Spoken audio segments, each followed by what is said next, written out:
ఎన్నికల్లోనే Janasena party 21 ఎమ్మెల్యేలు 2 ఎంపీలు bumper మెజారిటీతో గెలిచి చట్టసభల్లో అడుగుపెట్టారు. దీంతో జనసేన అధినేత పవన్ కళ్యాణ్ ఒక్కసారి ట్రెండ్ సెట్టర్గా మారిపోయారు.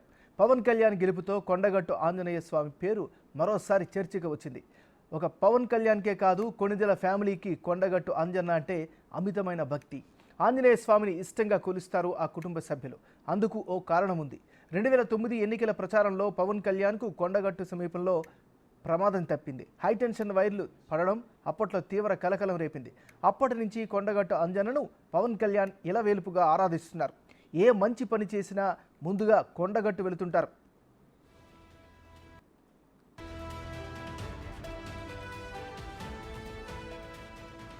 పవన్ కళ్యాణ్ ఏపీ డిప్యూటీ సీఎంగా బాధ్యతలు స్వీకరించిన తర్వాత తొలిసారిగా ఈ నెల 29న కొండగట్టుకు రానున్నారు.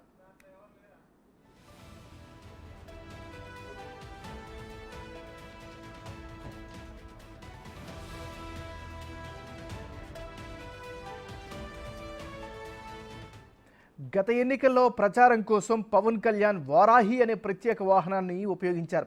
ఆ వాహనానికి తొలి పూజ కొండగట్టు అంజన్న ఆలయంలో చేశారు. ఆ తర్వాత ఆంధ్రప్రదేశ్లో పొత్తుల గురించి కూడా జనవరి 24న కొండగట్టులో పవన్ కళ్యాణ్ ప్రస్తావించారు. ఆ తర్వాత తెలుగుదేశం పార్టీ జనసేన కలిసి పోటీ చేయాలని నిర్ణయం తీసుకున్నాయి. తర్వాత భారతీయ జనతా పార్టీ చేరింది. కూటమి బలపడి విజయం సాధించింది. కొండగట్టు ఆంజనేయ స్వామి ఆశీస్సులతో తమకు మంచి జరిగిందని మెగా ఫ్యామిలీ భావిస్తోంది.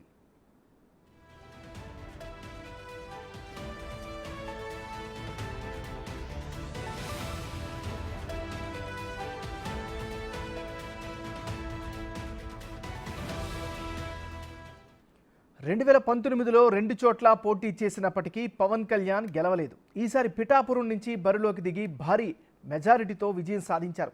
కూటమికి అధికారం కట్టబెట్టడంతో ముఖ్య పాత్ర పోషించారు.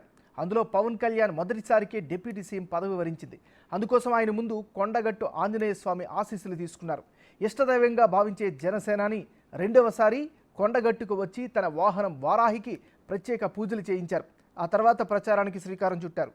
దీంతో జనసేనానితో పాటు కూటమి ప్రభుత్వం ఏర్పడింది. ఇదంతా కొండగట్టు ఆంజనేయ మహిమేనని కారణమని, కొండగట్టు సెంటిమెంట్ పవన్ కళ్యాణ్కి కలిసి వచ్చి పొలిటికల్ సక్సెస్ అయ్యారని అభిమానులు నమ్ముతున్నారు. దీంతో కొండగట్టు మహిమ ఇప్పుడు తెలుగు రాష్ట్రాల్లో వరప్రదాయినిగా మారింది.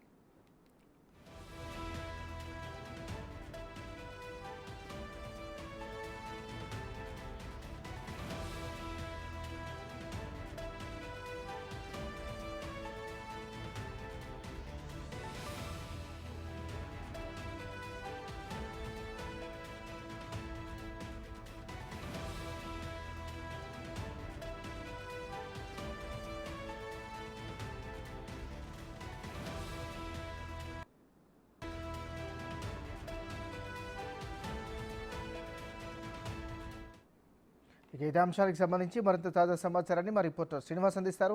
శ్రీనివాస్, చెప్పండి.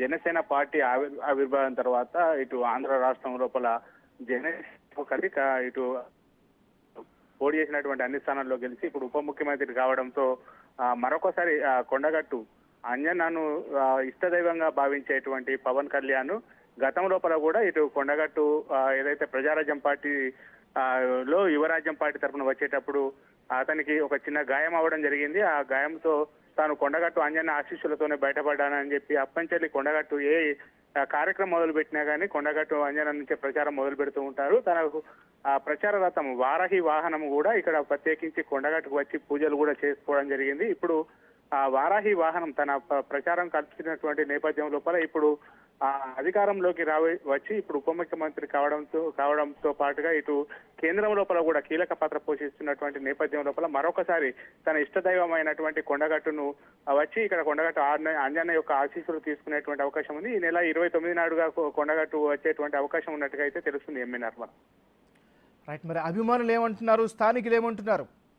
మొదటి నుంచి కూడా ఇటు పవన్ కళ్యాణ్ అభిమానులు కానీ జనసేన కార్యకర్తలు కానీ కొండగట్టు అంజన్న ఆశీస్సులతోనే ఇటు పవన్ కళ్యాణ్ ప్రాణాపాయం నుంచి బయటపడ్డారు అని చెప్పడం జరిగింది. ప్రజారాజ్యం పార్టీ చిరంజీవి స్థాపించిన తర్వాత యువరాజ్యం తరపున ఇక్కడ ప్రచారం చేసేటువంటి సమయం లోపల నాచుపల్లి వద్ద వాహనం పైన కూర్చొని వెళ్ళేటప్పుడు అప్పుడు కరెంటు తీగలు తాగి స్పృహ తప్పి పడిపోవడం జరిగింది. తర్వాత ఆ, తమ మొత్తం కుటుంబం కూడా కొండగట్టు అంజనాన్ని నమ్ముకుంటాము కాబట్టి తమ చిరంజీవి కావచ్చు, పవన్ కళ్యాణ్ కావచ్చు, ఆ పవన్ కళ్యాణ్ పేరు లోపలనే పవనుడు అంటే అంజన్నను స్మరిస్తూ ఆ పేరు కూడా రావడం జరిగింది. ఈ నేపథ్యం లోపల కొండగట్టు అంజన్న తమ ఇలవేల్పు ఇష్టదైవం అని చెప్పడం జరిగింది. ఈ నేపథ్యం లోపల మరొకసారి పవన్ కళ్యాణ్ కొండగట్టు రానున్నటువంటి నేపథ్యం లోపల అయితే పవన్ కళ్యాణ్ అభిమానులు ఎప్పుడెప్పుడు ఆయన ఎదురు చూస్తున్నారు. ఇటు జన సైనికులు కూడా పవన్ కళ్యాణ్ రాక కోసం అయితే ఎదురు చూస్తున్నటువంటి పరిస్థితి కనబడుతుంది. కొండగట్టు అంజనను నమ్ముకోవడం వల్లనే పవన్ కళ్యాణ్ ఈ స్థాయికి ఎదిగారని చెప్పి అయితే ప్రచారం జరుగుతున్నటువంటి పరిస్థితి కనబడుతుంది. ఎంఎన్ఆర్ మనకు. Thank you Srinivas.